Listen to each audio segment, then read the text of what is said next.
everyone, and welcome to my garden. My name's Maude and I garden with my cat Keith. He's just coming now. We grow on a moderately sized UK coastal garden, and this is a part 3. It's not really a series, it's just something that I've done all in one day. So first thing this morning till, I don't know, it's gotta be 5-6 o'clock at night, and I am very tired, but I wanted to split the videos up because it's probably just way too long, and I really committed, so I had to finish it. It was too cold to leave some of the plants out of the ground, so I needed to at least get them healed in. So what you've seen so far, and if you haven't seen it, feel free to go back and watch them. So I organized and kind of restructured some of the woodland garden shrubs that I have, the flowering shrubs, in time for spring. I really wanted to get them situated in a better place. And then I fixed a mistake where I was trying to do a wild grass pathway. It was awful. Didn't like it as soon as I did it, and I fixed it and put a bit of mulch down, and that looks so much better too. And the last thing that I'm doing is, in the woodland area, one of the first shrubs that I put in were these blueberry bushes, and they were doing fine. Beautiful fall color, by the way. If you've got the space to kind of shove some, they look great. But what you're going to see me do is get the 3 blueberry bushes that were in the ground in the woodland garden into what I'm calling my half orchard, which is really just a pitiful walkway where I tried to grow some fruit. So I'll flip the camera around and show you where those are going. And then there are 2 things that are in the way right now. I'm going to show you where that's moving. But I am feeling really excited for 2025. I feel really refreshed, and just, yeah, I can't wait for spring to see some of this stuff really start kind of going again. But yeah, so follow along, and then I'll flip the camera around and I'll show you what we're going to do. But this is going to be a relatively quick part of part 3, I think. Okay, if my hand's shaking, I'm a bit wobbly. My legs are shaking, my stomach's shaking. I think I'm working off Christmas. So this is what I'm calling the half orchard. If you haven't seen the plan already, sometime in my distant future, I would like to have a greenhouse here with this kind of arbor of winter flowering honeysuckle, or Lanicera fragrantissima, which is a fantastic shrub, and it's really hardy, and I talk about it all the time, but it's just beautiful and it smells great. Maybe that's why I feel so good today. The other part that I have is this side, this pathway. I would like to do something kind of formal, maybe even something paved, just because I tend to grow on the wild side. So there's a lot of woodland, a lot of shrubs. I think across all of this section, there's probably about 40 trees. Definitely. About at least 40. And this section of the garden, so this is actually north, but it gets a lot of sun in our garden. So it gets full sun all day long. And it's really the perfect place for me to grow some fruit, because it's a very warm, oh, there's a bee, warm. And yeah, we had some moderate success with the fruit that we grew. I'll show you a little bit of what that looks like. I'll ping it up on the screen. But in essence, I have this entire section that I would like to, 2025, put and build a raised potager.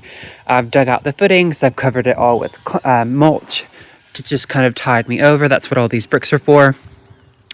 And I've got a weeping cherry tree, not a weeping cherry tree, I've got a cherry tree called Stella. So it's an espalier, and espalier just means it's growing flat. It's usually on a dwarf fruit stalk, and you can get a high yield of fruit in a very urban area like mine. Really good for courtyards, etc. I want at least 2 more fruit trees along this side, maybe an apricot or a plum or both. That would be really fun. And I've got, I'll start in the bottom and go low. So in the bottom, I've got this rosemary hedge that I've been doing from cutting. All of this was from one plant, and over the past year and a bit, I've just been taking cuttings and filling in this section. So I'm hoping that this is starting to actually look like something. And again, I wanted something that was fragrant, that I could walk past, dual purpose, I could use it and I could cook with it.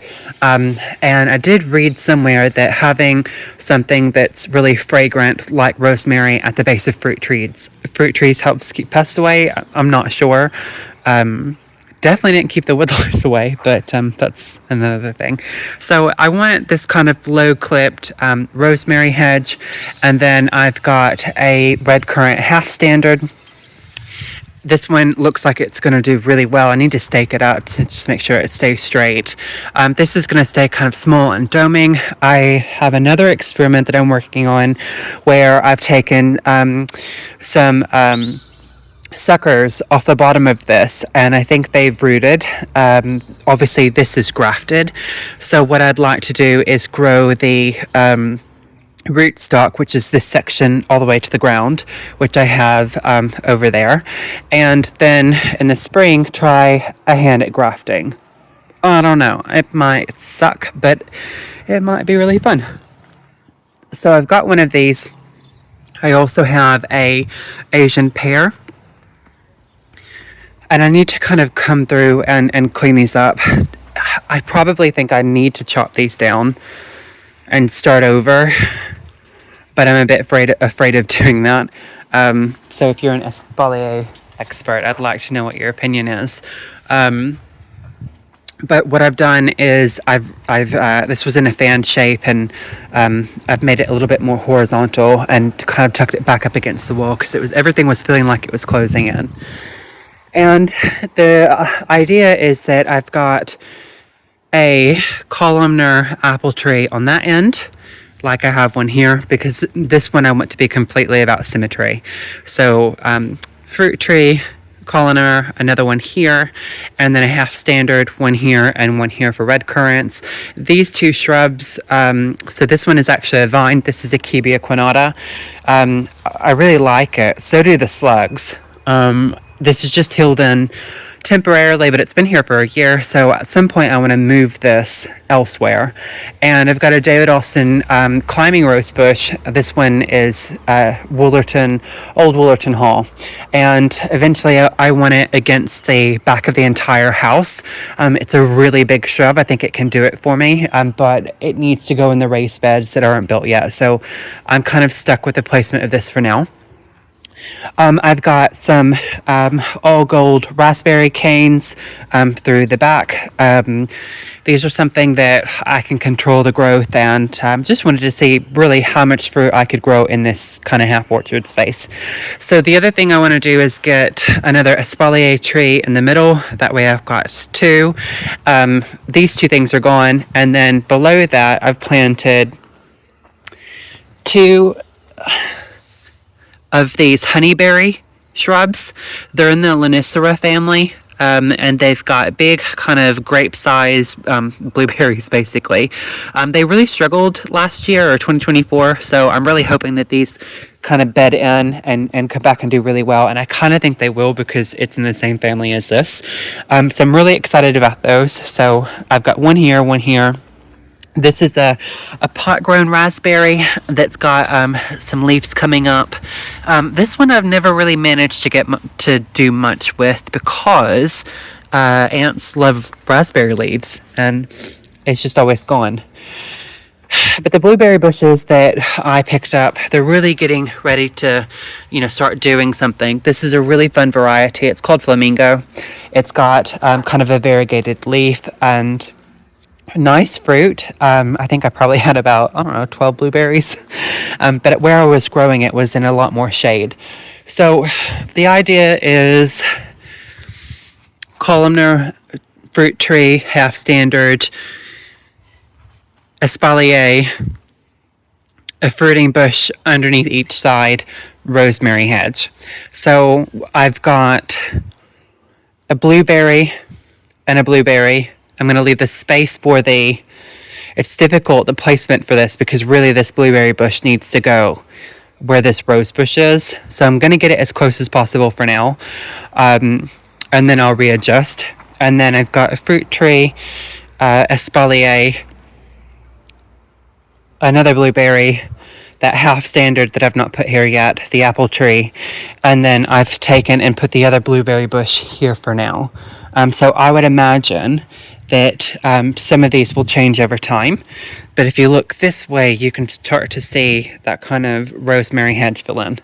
And obviously these need to be clipped back at some point. So I'm just going to very quickly get this blueberry bush in the ground, that one in the ground, and that one in the ground. And I think that's going to be everything for this garden saga so far.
Okay, so I got all 3 of my blueberries in the ground. Here's 1, 2, and 3. May they grow big and beautiful and produce lots of lovely fruit.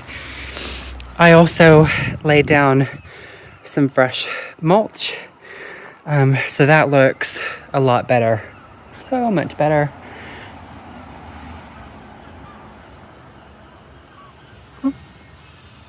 Where you headed? Huh? Come here. Oh, it's a good baby. Yeah. So, I think this is a wrap.